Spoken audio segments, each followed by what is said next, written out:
return from the function, sir. What is that, sir? Return. Okay, function return.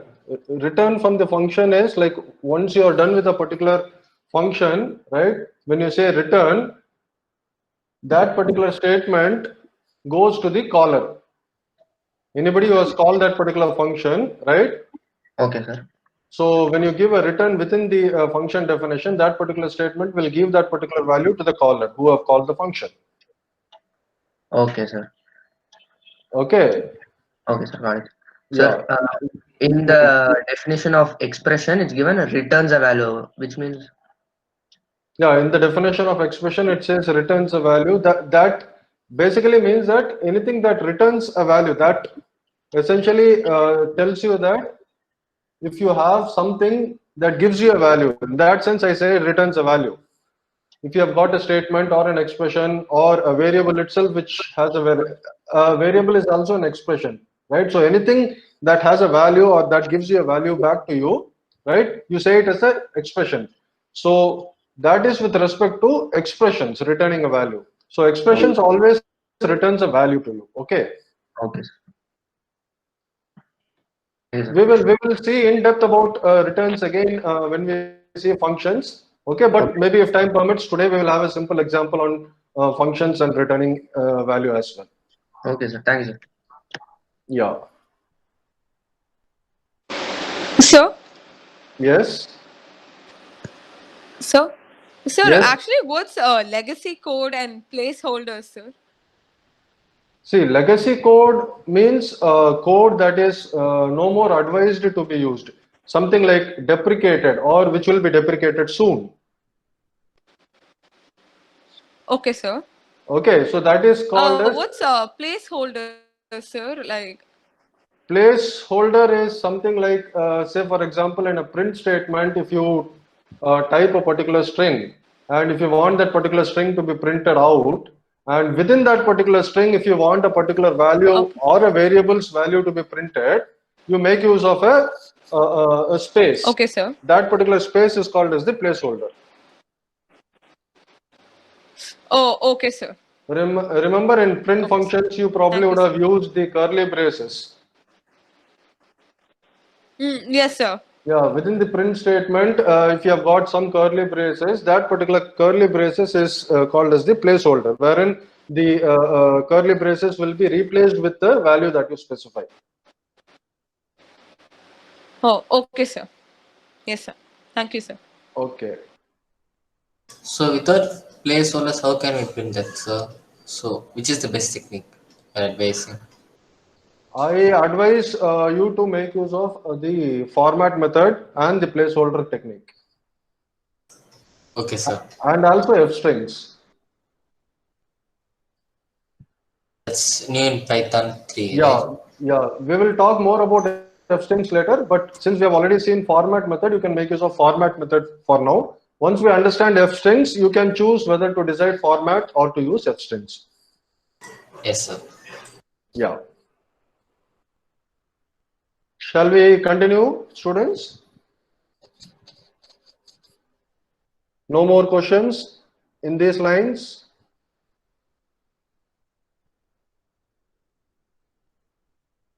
Okay. So if there are no more doubts, let us continue with, our discussion, right, with the next point. In Python, we have the concept of iteration as well. Okay, so apart from decision making using this construct, if elif, sorry, this is not else. What should be here? Else. Else, correct. So apart from decision making using this particular construct in Python, you can also make use of a construct, right, for iteration. Now, what do you mean by iteration, guys? It's like a loop of statements that keeps being repeated until a statement is fulfilled. Correct. It is essentially a statement or a set of statements that gets executed over and over again till a particular condition is true or till a particular condition is met. Okay, so that is called as iteration. And in Python, we have got two ways in which you can achieve this. One is the while loop and the other is the for loop. if you are kind of already familiar with this concept of using the for each kind of loop in other programming languages, this for each concept is not available in Python. Python has got a much more simpler way, right? It makes use of a for in technique, right? We will see that as well. We'll understand loops in detail later. Okay, but again, probably we can have a very simple example to understand the difference between the for loop and the while loop and the relationship between them, right? And within for loop, right, or yes, within for loop, right, you also have got this particular concept of break and continue, or within a loop, right, it is not essentially within for loop, you can also have break and continue within a while loop. So this is generic, right? So you can also have break and continue. By the way, guys, any idea what is this idea behind break and continue? We'll see an example, but if anybody already know it, break means immediately exit the loop, right? It For some breaks reason. it. Yes. Break is exit the loop. You exit the loop even if the condition is not. Will exit the block. Exit the block. The flow of execution will pass skip that loop, sir. okay, is it like I got two answers here? Is it like exiting the block or exiting the loop? Exiting the block. Exiting the blocks, exiting the loop. Exiting, exiting the loop. So there are two answers here. The correct answer is it is essentially exiting the loop, right? In particular, exiting the innermost loop. If you have nested loops, right, and if you have a break, right, you are exiting from the innermost loop.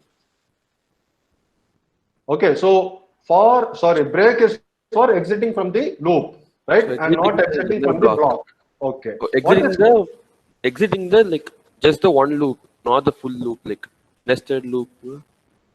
No, if you have, say for example, if you have a for loop within a for loop, and in that second for loop, if you have a break, right, that break will exit out of that inner or the second for loop, Okay. not the outer for loop. Okay. Okay, sir. So So but we can label the outer loop and make it exit out of the outer loop also, no, sir. yeah, things can be done, but by default, this is the definition. By the way, if you say label the outer loop, how do you do that? There is no go-to aspect and all here in Python. How do you label? How do you label a particular for loop or a statement? Okay, so you can achieve in some other ways, right? But loop generally, a break generally breaks out of the innermost loop. Okay. Okay, sir. Fine. What is continue then? It skips that execution. Actually, It skips which execution? that particular execution, when that condition is true, if you have some statements, it will skip and again start the loop. Okay, that the second part is very, very important. It will skip the other instructions and continue with the particular loop. It will go to the beginning of the loop. Okay, the control will go to the beginning of the loop and continue with it, right? So that is continue. Okay, so that is supported in Python, right? So we have while loop and we have for loop. Do you guys want to see an example here now, or shall we discuss this in detail later? The example, sir. Do you want to see an example now? Okay.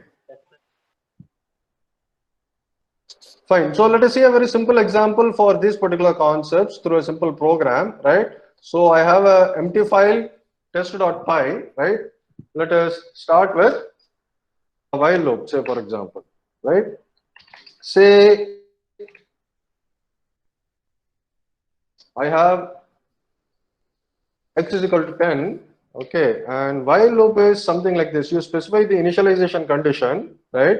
So you can specify x is equal to whatever, right? Say 1.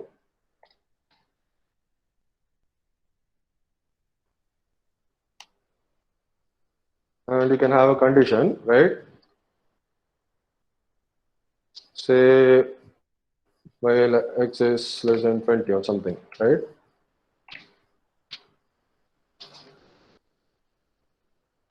Okay, and then we also need to increment the variable, right? So x plus plus you cannot do. You say x plus equal to 1, right? Or you can say explicitly x is equal to x plus 1. Fine. So this is while loop, right? And see here, it prints from 1 to 19. Okay. Maybe let us make it as 10 so that we can see the print. Okay, 1 to 9. So this is while loop. This is how while loop works. Okay. So far, so good. Okay, sir. Yeah, sir. Okay. Yes, sir.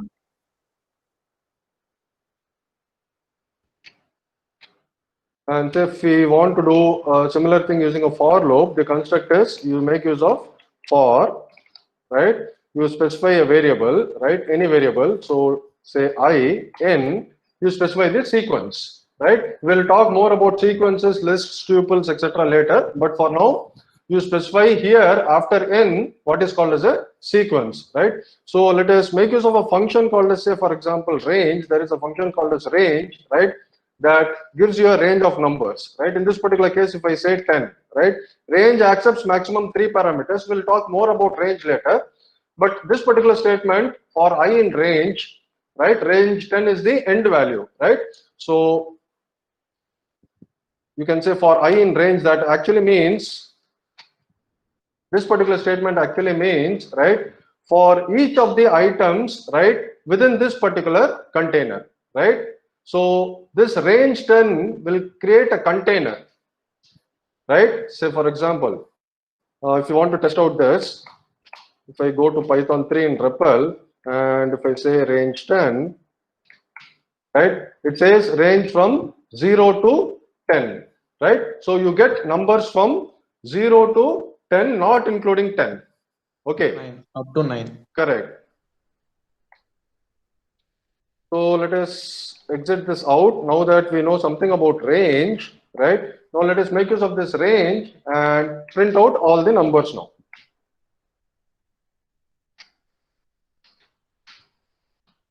Okay.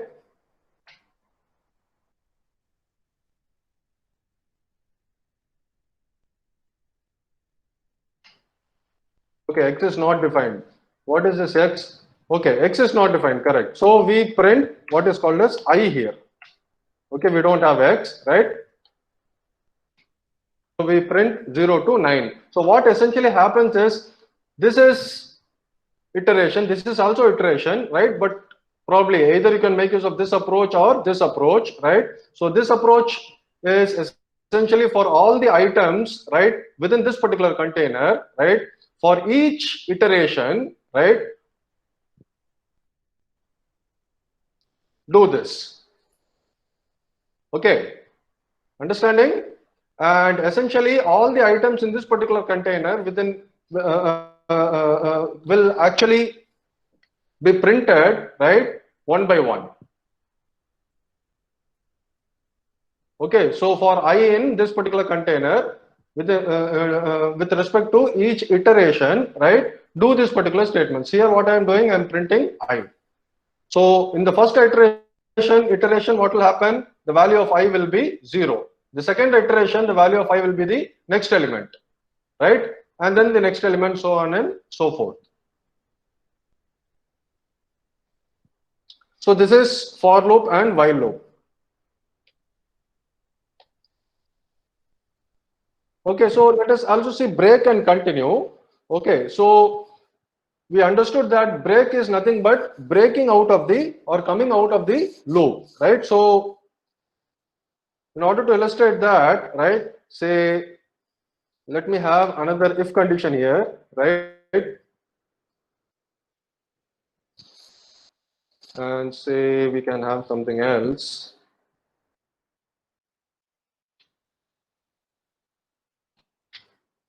We have I, okay. So for example, if I is equal to 4, right? I do the proper indentation. I say now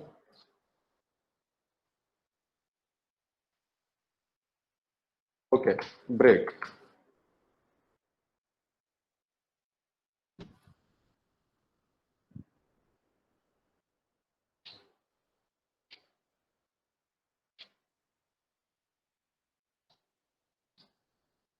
What do you think, guys, will happen? So this is the concept for break within a loop, right? So when I is 4, right, you say break. That means that when this particular condition is met, right, you are coming out of the loop. This entire loop is broken. Sir, a small question. Yeah. In if condition, the condition should be given in brackets, right? It's not mandatory, but it's again a good practice. Yes, you can have in brackets. Because without doing that, it says the syntax invalid. Okay, let us see that. I say I is equal to 4. Okay. It doesn't say that. Okay. So it is a good practice to have brackets. Okay. Okay. So as you can see from this output, now you can understand, right? What is break?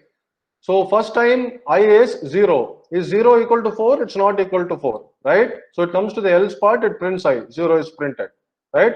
Next time I is 1, right? Is 1 equal to 4? It is not, right? So 1 is printed, right? Similarly till 3, right? When I becomes 4, is 4 equal to 4? This becomes true and it breaks. It comes out of the loop. Clear, guys? Okay, sir. Yes, sir. Yes, sir. Okay. Now let us see a continue. Say for example, let me probably change this to say I modulo 2 say equal to 0.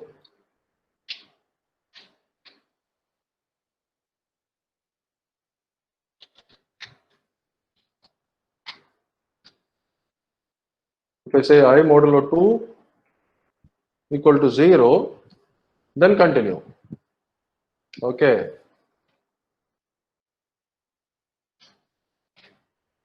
Otherwise, print I. What do you think the output will be now? So the odd numbers will only be the output, sir. The odd numbers you are going to print it, right? Got it? So this is a simple demonstration of the concept behind using while loop and for loop, right? Along with break and continue. Clear, guys? Sir? Yes? Sir, I have a doubt in the while loop program, sir. Yeah?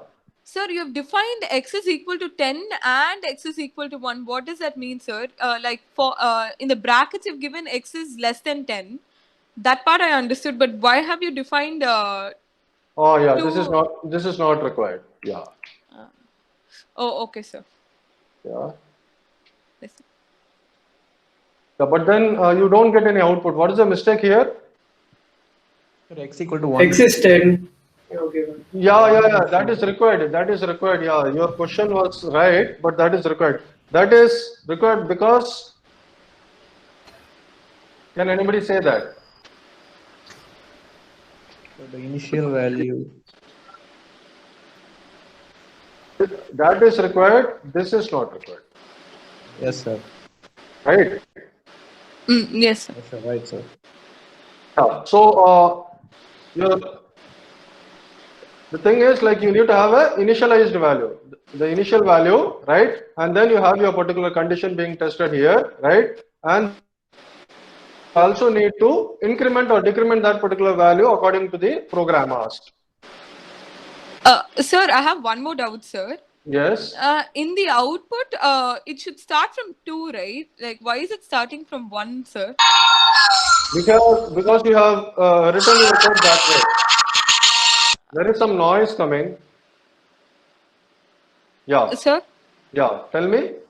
Sir, in the output, it should start from 2, right? Why is it starting from 1? Because it's x is equal to x plus 1. So if you start with 1, your output should start with 2, right? Like 2 See, to. let us trace the program. Okay. So Yes, sir. you say in line number 2 x is equal to 1, right? So Yes, sir. is this condition is true? Is 1 less than 10? Yes, sir. It is true. So when 1 is less than 10, your first statement is you print 1. So 1 is getting printed. Oh, okay, sir. Okay, then you are incrementing x. It becomes, Okay. then it becomes 2, right? Then you are printing 2. Then it becomes 3. Then you are printing 3. Oh, okay, sir. I thought like if the print statements comes after the x is equal to x plus 1, then it will start from 2, sir. Correct. Oh, okay, sir. Okay, you can do this.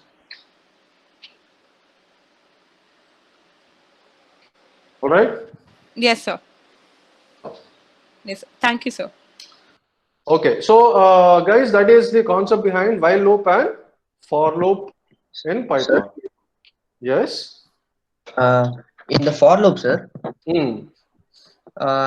it tells if I is divided by 2 when it is equal to 0, it continues, means it does not display that number, sir, which are divisible by 2. That means Correct. Whatever statement appears here, when you say continue, right, it just goes to line number 7. okay, sir. So it skips that number. Correct. When you Okay. say continue in line number 7, the control goes to the beginning of line 7. Okay, sir. Got it, sir. Yeah. Thank you. Okay. Continue to line number 7 means it will go to line number 7 now, sir. Correct. So if what if go to line number 7? Go to line number 7. What is your question? I did not get you. Both are the same, right? Both are same. I did not still get your question. Yeah, so the function go to and continue could be same now, sir. There is no function called as go to. Oh, No. What is your question? Like go to, are you talking about go to with respect to other programming languages available that you're trying to map here in Python, or what is your? yeah. See, the concept of go to is not available in Python. Okay. Okay, so when you say go to, right, you need to have a label as well, right? Label in sense, like, Say, for example, from here, when I say continue, it goes to for. And if you have a while loop also, this continue does not go to the while loop. What if you wanted to go to the while loop or the beginning of the while loop? Got it? okay. Then you will continue to line number 3. Pardon? Then you will then what's the syntax you'll do? No, I'm not really getting you, or I do not know. You are not getting me. No, sir. If you want to continue to while loop, what will I type in? What will I type it out? You do a continue within the while loop. Oh, Inside the while loop, you can put a continue here. It will go to the start of while loop. Okay. Yeah. Practice or do some simple programs and try to understand the concept better. Just remember that there is no concept of go to in Python, and you cannot give a particular statement a label. Okay. Okay, sir. Yeah. Any other questions, guys?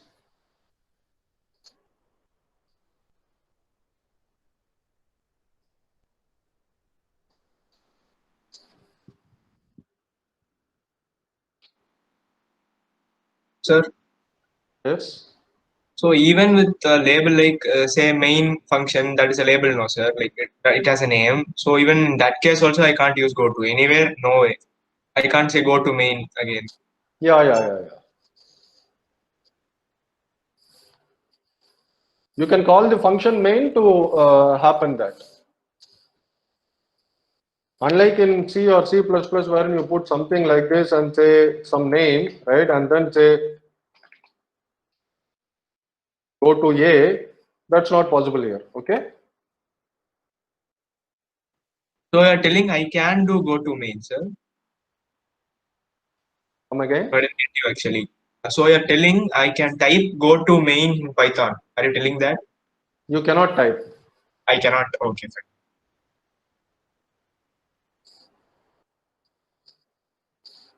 Anything else, guys?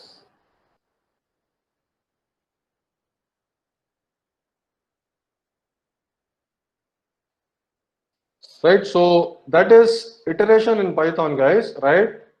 While, for, break, and continue, right? Now, yes, the other concept is object orientation, right? Let us see a simple example. Although object orientation and making use of object orientation through Python code is not directly a part of your syllabus, but since everything in Python are objects and classes, you need to have an understanding of this, right? As I've already mentioned, the prerequisite is knowing object orientation, right? So let us probably see objects and classes with a very simple example, right, for your better understanding. Okay, so before we see an example of objects and classes, first of all, you please tell me if you have done your homework to understand what classes are and what objects are. Let us start with classes. Students, what do you mean by a class in object-oriented programming?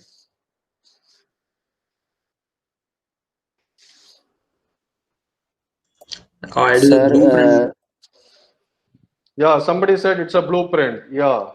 Come again with some other better examples. It's a grouping of similar objects. Huh? Collection of different data types under a single name. Collection of different data types under a single name, partially okay. Can you be much more clear in your definition? More.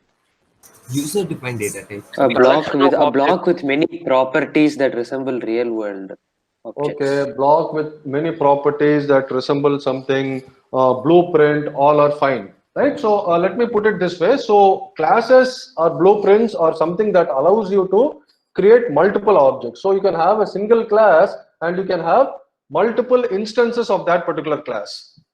Okay, so those instances are called as objects. Okay, so objects are instances of classes, and classes allows you to create instances.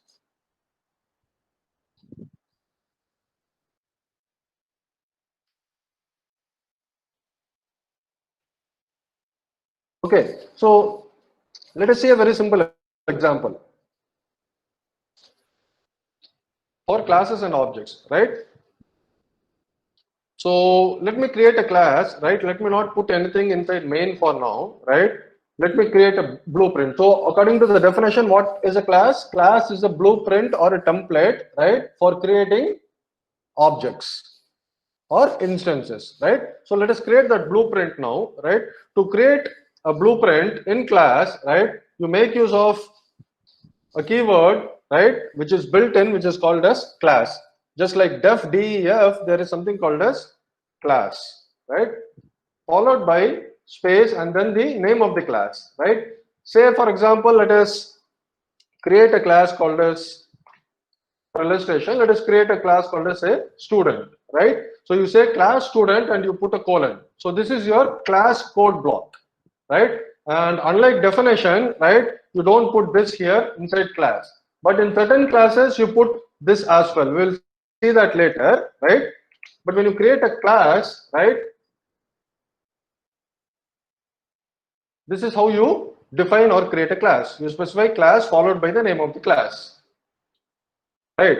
So this is how you create a class, and within the class, right, you can have properties and functions, right? So when you have, do you remember what is the difference between function and method? When you have functions within a particular class, they are called as methods. Yeah, so within class, when we create methods or when we create functions, we call them as methods, right? So within class, what and all you can have? You can have properties and methods. All right, so let us start by creating a couple of methods and understand this particular idea behind classes and objects, right? So let me create a method. So to create a method, how do you create a method, guys? How do you create a method? How do you create a function? The same way you create a function. Methods are nothing. DEF. Correct. DEF function name. function name. So let us call the function name is method 1, right? And then you put your parenthesis wherein you can pass your parameters and all. Okay. And then you write something within this particular method, right? So one more thing to keep in mind, whenever you create a method inside any class, right, or all methods created within a particular class in Python, right, should always have one parameter or argument, right, explicitly specified. And that could be anything. You can specify anything, right? And what does this mean, right? This name could be anything, right? But as a best practice, right, and as understood by the community, right, a good Python program, right, that particular parameter or argument name, right, is called as self. Okay, now why this particular parameter or argument is required, or what does this denote? This is something like a default parameter or argument that you need to explicitly say it, right, for a particular purpose. Can you guys, anybody with some kind of object oriented knowledge, guess? C++ or Java, guys? Sir, we have to call this function through object only, no, sir. So for that, you are almost close.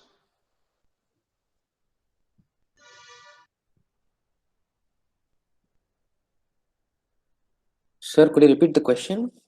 My question is, like, what is the purpose of a named first parameter or argument within methods?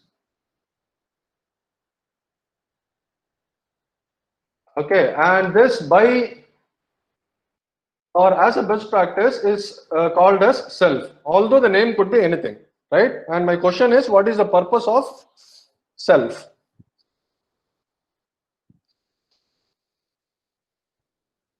Okay, other guys, I know like it is kind of a little bit difficult to understand, but do not worry, we'll get into that very soon. But C++ guys, Java guys, right?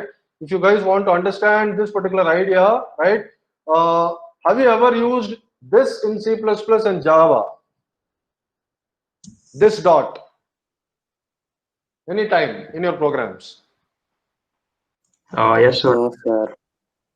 Okay, if you have guys used this dot, right, and you know what that actually does, right, that is the idea behind self here. Okay, now for all others, including C++ and Java guys, right, let me tell you the definition, right. Now this parameter self, right, refers to the current object. Now we have not yet created the object, we'll create an object for this particular class soon, right. For now, you please remember, right, this parameter or argument, right, refers to the current instance or the object. Okay, this is the same in C++ Java wherein you use this dot. This refers to the current object. Okay, now let us do something here, right? Let us have a simple print statement and say I am inside M1. All right. Similarly, say let us have one more method. Say M2, right? And if it is a method, don't forget to have this first parameter called as self, right? And let us have another print statement here. Say I am inside M2. Okay. Now let's keep this simple so that we understand the concepts better, right? So I have a class called as, or a blueprint called as student with two methods M1 and M2, right? Now I have defined a class, right? Now let me create an object for this particular class, right? Now what is object as per the definition?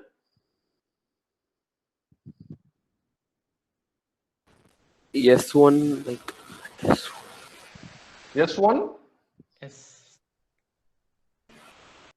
No, I'm asking the definition of an object. Instance of the class.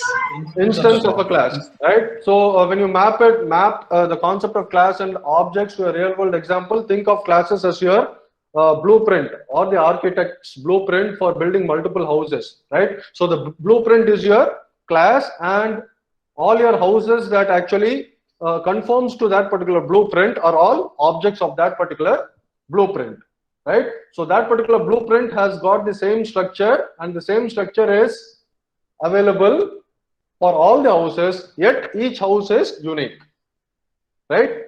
For example, you in S6, S6 is your blueprint, right? And students are available, right? So all the students in S6 are all instance of that particular section S6.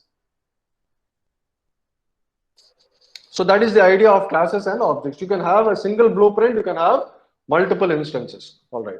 Now somebody said S1. So let us make use of S1 or create an object called as S1, right?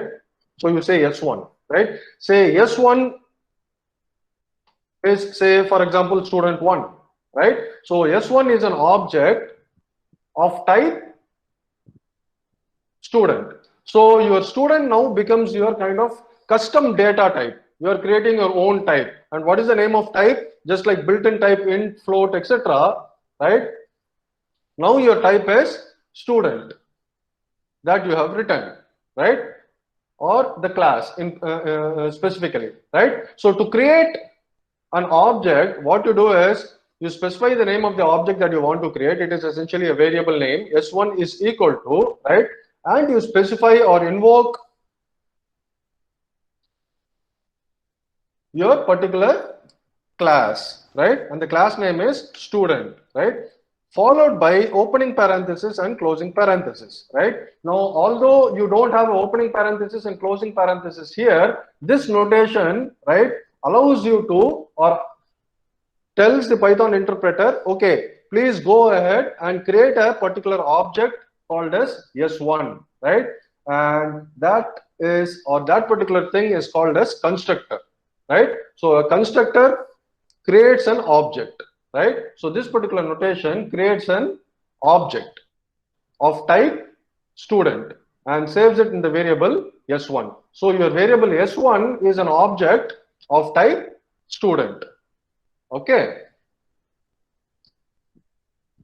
Now what you can do here is, I know that S1 has got M1 and M2. Okay. So to invoke these particular methods, what you do is you say S1, which is your first student who is an object, and then you put a dot. Your dot is called as the dereferencing operator. We have used dot so many times in all our other Python programs, right? So this dot is called as the dereferencing operator. So it dereferences, right, your particular method name here. So we have got two methods. So I say M1, right? Similarly, okay, there is no colon. I can say S1 dot M2.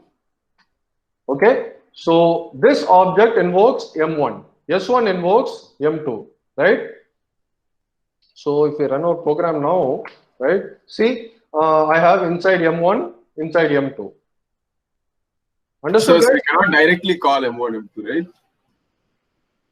Pardon? You cannot directly call M1 and M2, right? See, it is S1.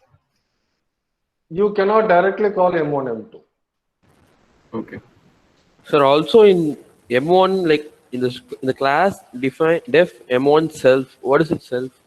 Yeah, that's what we are going to understand now, right? Oh. See, self is, as I said, right, it refers to the current object. Okay, if I don't do a self,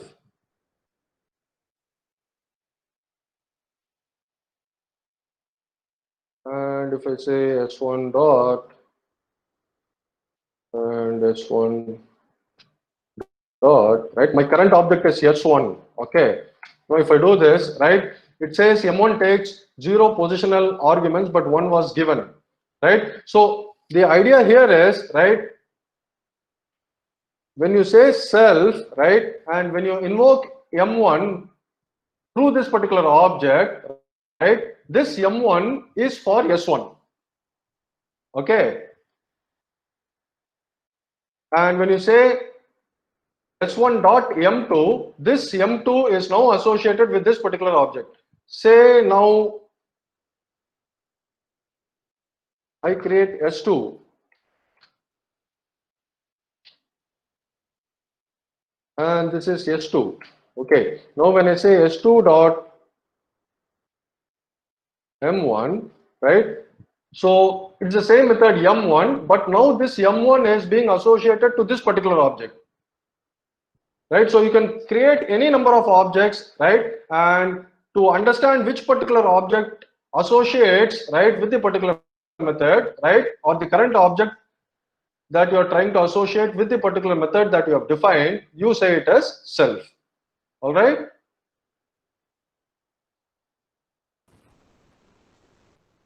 Okay, it says the same thing. Like what is the error? M1 takes 0 positional arguments, but 1 was given.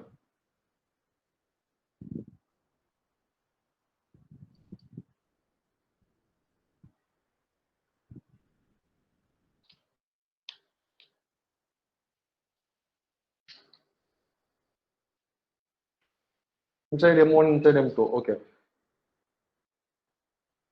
If I do this now, we had H2.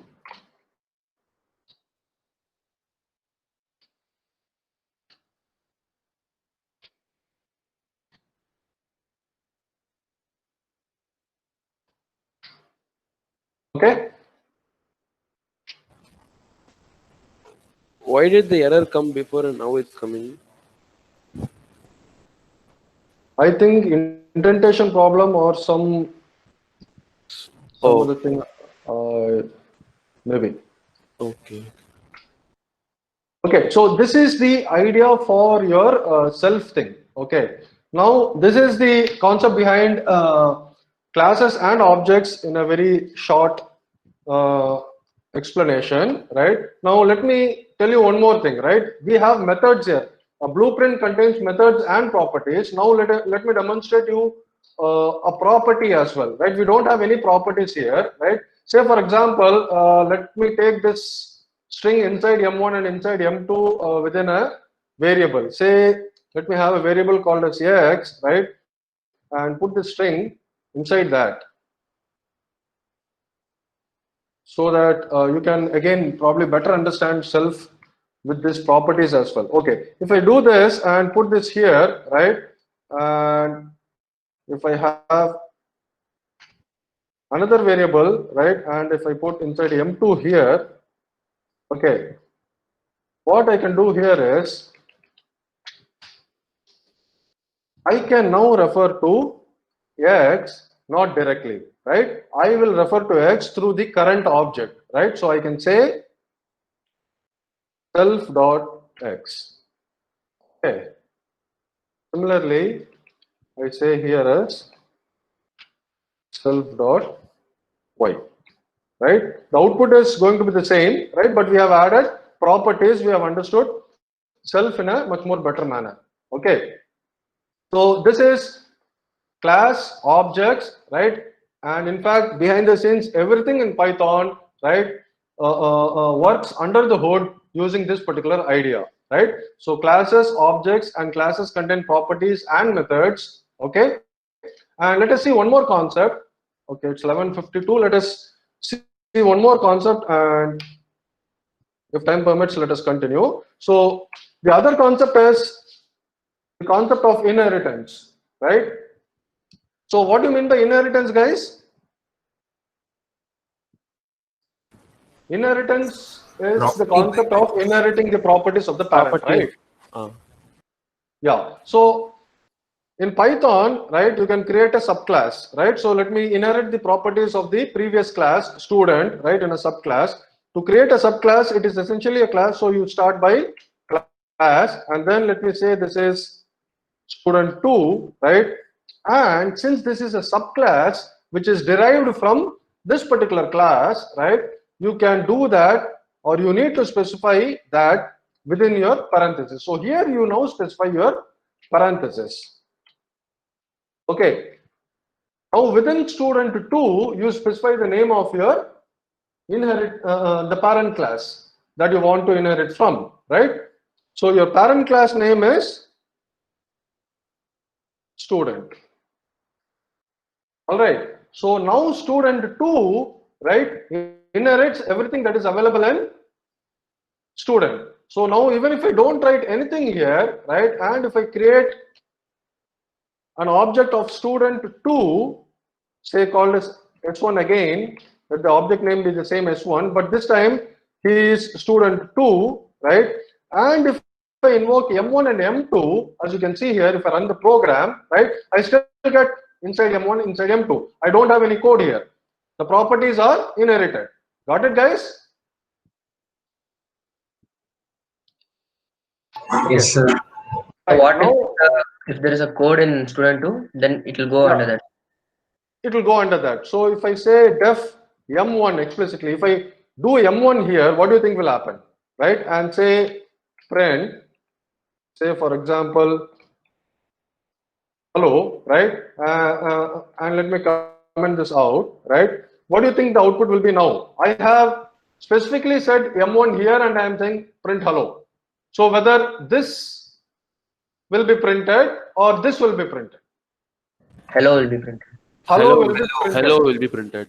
Right? And if you don't have anything, right, this is getting printed because the property or the method is available to the inherited or the subclass as well. Okay, so now if you run the program, again it says some kind of indentation problem. Okay. M1 under M1 you'll write self or what? Like under M1, correct. You need to write self. I forgot. Thanks for that. Okay, no problem. Okay, so every method, please remember that you need to put a self. Okay, so it says hello. Okay. Now, say for example, right, from within M1, right, I want to invoke M2, which is available in student. Right? So what I can do here is, right, I can say, what is the name of the class? Student. So from here I can say student, right, dot M1. If I say this now, right, what I'm trying to do is, I am trying to call the M1, right, which is available inside this parent M1, right, inside this method M1 defined in student 2, right. Say I want to print inside M1 as well here through this particular method. So I can probably do it this way, right?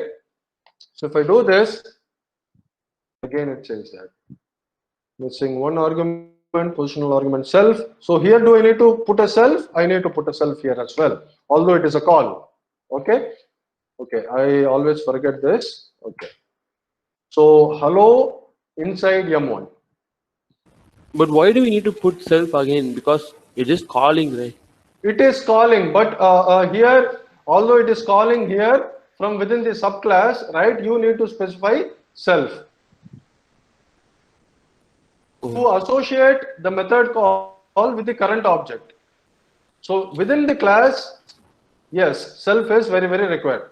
Although the name could be anything, but for readability, we make use of self. Clear. Okay, so this is the concept that you guys need to understand, right, with respect to classes and objects, and all the programs that you write and whenever you make use of the dot notation, etc., are all classes and objects that work behind the scenes in this particular fashion, right? So Python is totally object-oriented programming language. Yes? No doubt, sir. That code, sir. Yeah. Say if there is no lines of code under the class student 2, everything is blank, what will happen then? That's what we have seen, right? Like that, you use the word pass, right?